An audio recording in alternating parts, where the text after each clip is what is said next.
Selamat datang ke Museum Telegraf. Sekarang kita mulakan dengan bahagian pekarangan museum. Tahukah anda terdapat 8 jenis pokok yang digunakan untuk membuat tiang telegraf? Antaranya ialah pokok gapis, tempinis,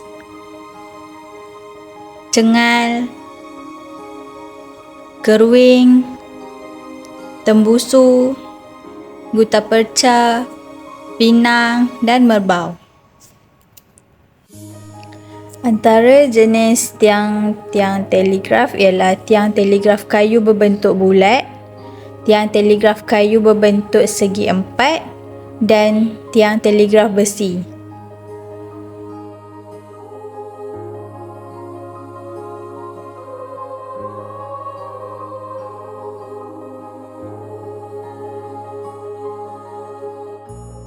Disebabkan bekalan kayu telah berkurangan, pos dan telegraf telah menggantikan tiang-tiang telegraf kayu dengan tiang besi keluli ringan. Di pekarangan muzium juga terdapat bangku Taman Inggeris di mana ia dibina untuk menggambarkan pemandangan Taman Inggeris di Taman Tasik Taping pada era kolonial iaitu tahun 1910. Batu pengisar gutaperca digunakan untuk menghasilkan lateks gutaperca di mana ia digunakan sebagai bahan penebat kabel dasar laut. Lokasi asal jejantas ini ialah di stesen kereta api Bukit Mentajam Pulau Pinang. Ia dipunggah untuk memberi laluan kepada landasan berkebal kereta api elektrik. Ini pula ialah perak mil atau dak rana yang digunakan untuk menghantar telegram pada tahun 1878. Di mana di belakang inilah telegram diletakkan. Reka bentuk pondok telefon 1946 berbumbung rata dan bukannya berbentuk piramid. Berbeza pula dengan reka bentuk pondok telefon 1957 di mana ia mempunyai bumbung berbentuk piramid dan juga mempunyai pengudaraan yang lebih selesa. Pondok telefon 1997 juga mempunyai gelas kaca yang terang yang membolehkan orang dari luar dapat melihat bahawa ada orang di dalam pondok telefon.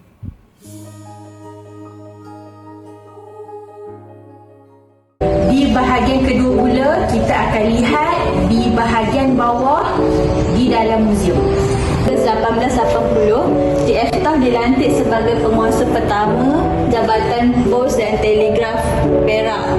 Dan pada 1 Oktober 1882 pula, P.D. Aranjo dilantik sebagai Ketua Pos dan Telegraf Perak yang pertama.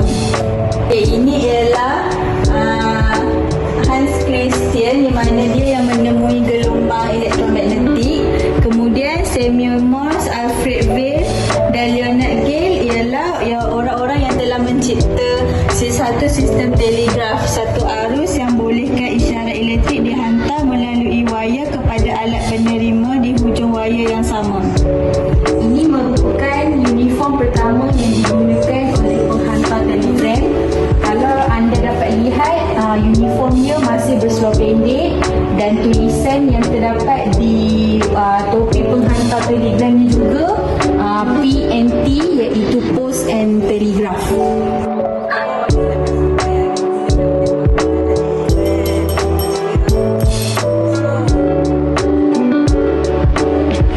Ini pula uniform yang kedua apabila Melayu telah ambil alih, dan jika dapat lihat uniformnya berkala hijau dan seluarnya juga seluar panjang lah, dan tulisan yang terdapat di topi juga JT iaitu Jabatan Telekom. Ini ialah kabel dasar laut di mana getah dari pokok gutaperca digunakan sebagai penempat. Okey, ini ialah kabel dasar laut di mana teras utama kabel telegraf dasar laut adalah terdiri daripada konduktor elektrik yang diselaputi dengan bahan penebat untuk melindungi daripada air laut. Ini ialah gambar rajah kabel telegraf. Okey, ini ialah sumbangan telegraf dalam sistem keselamatan kereta api. setiap stesen kereta api yang akan terima panggilan. Di sinilah terdapatnya chip, di mana chip tersebut mengandungi informasi untuk destinasi seterusnya. Okey, dan chip tersebut akan dimasukkan di dalam beg ini dan diberikan kepada pemandu kereta api di kereta api seterusnya. Sekarang saya akan tunjuk di bahagian atas muzium pula.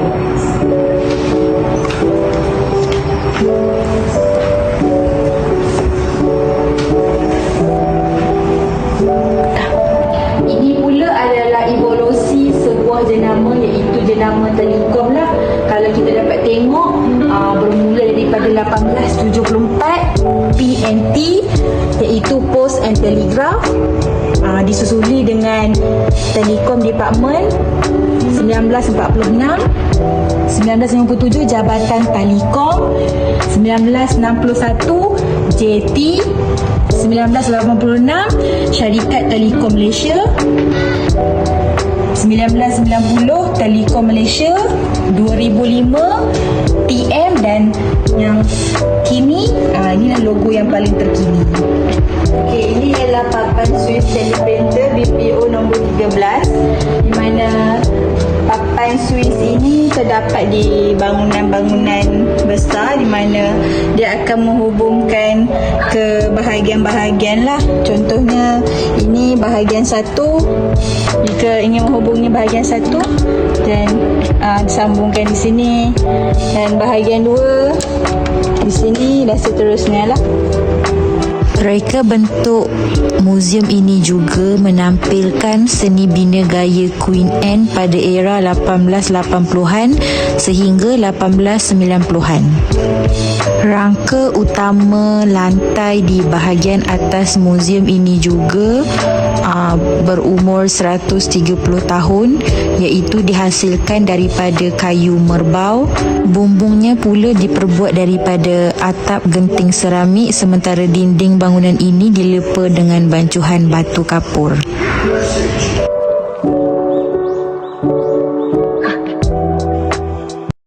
Di sini terdapat beberapa alat teleprinter, antaranya alat teleprinter model 7, Telex Crit 7, teleprinter Crit 7, dan model Teletype 33.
penolong residen British di Bukit Jelutong, Taipei.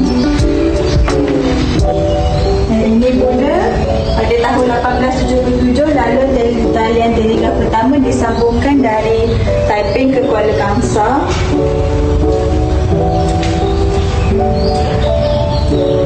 Pada tahun 1883 hingga 1885 terdapatnya Taipei Railway Terminus, di mana peranan penting kereta api dalam permulaan pembangunan talian telegraf di Malaysia, khususnya di negeri Perak.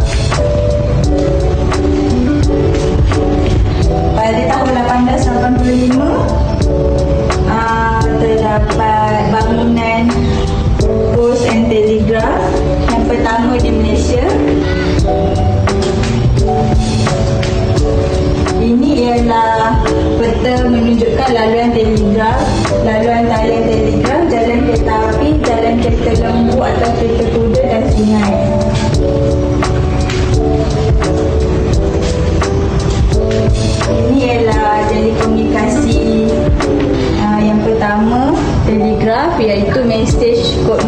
yang telah disampaikan daripada alat penghantar kepada alat penerima menerusi wayar yang menghasilkan isyarat elektrik.